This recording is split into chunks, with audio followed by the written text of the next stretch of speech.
Liverpool win Carabao Cup as Van Dijk's extra-time header sinks Chelsea.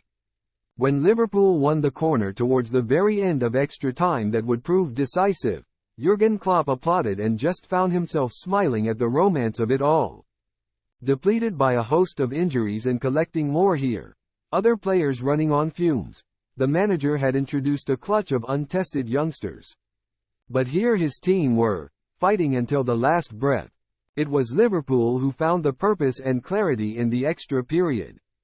Klopp's scriptwriter had something left, the detail to ignite his quest to collect 4 more trophies before he rides off into the sunset at the end of the season.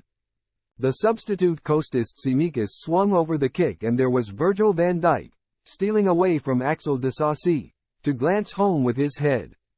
The Liverpool captain had seen a header ruled out on the hour after a lengthy VAR intervention. There would be no denying him or his team on this occasion.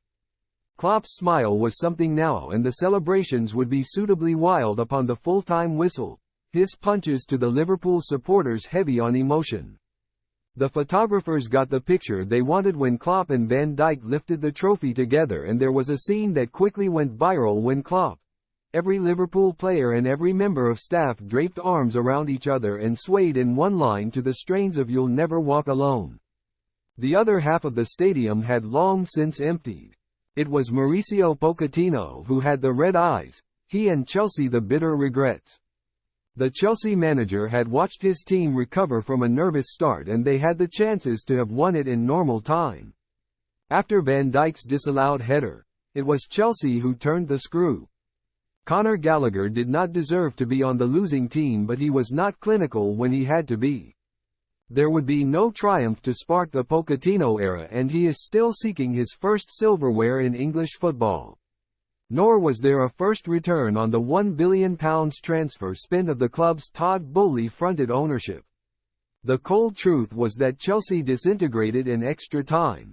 What now for them? Not since the Roman Abramovich takeover have they gone 2 consecutive seasons without a trophy, but that will be their fate if they cannot win the FA Cup.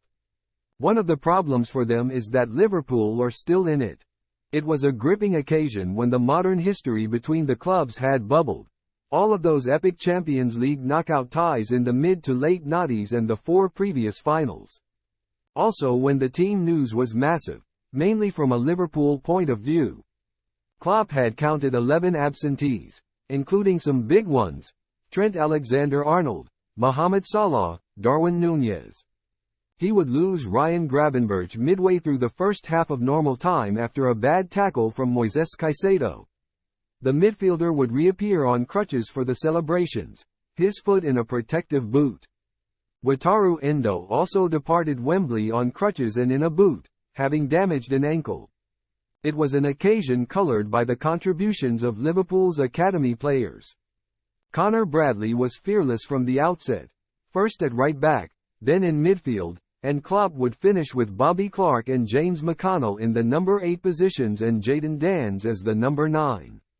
Jarell Quansah also came on in central defense. Chelsea measured the opening 20 minutes in slips, loose touches and passes, desperate fouls, too. Yet they announced they were in the contest when Gallagher crossed low and Cole Palmer was denied by a brilliant Quivan Kelleher save. It was entertaining, jammed full of incident.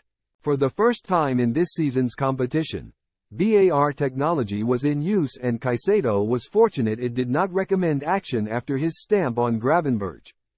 Chelsea were a hair's breadth from taking the lead on the half-hour. Nicholas Jackson setting up Raheem Sterling for the tap-in, but the centre-forward was seen to have moved just too early onto a Palmer pass. Liverpool had their chances before the interval in normal time, mainly through the relentless Luis Diaz. He had 2 early efforts and teed up Bradley in the 45th minute, Levi Colwill making a huge block.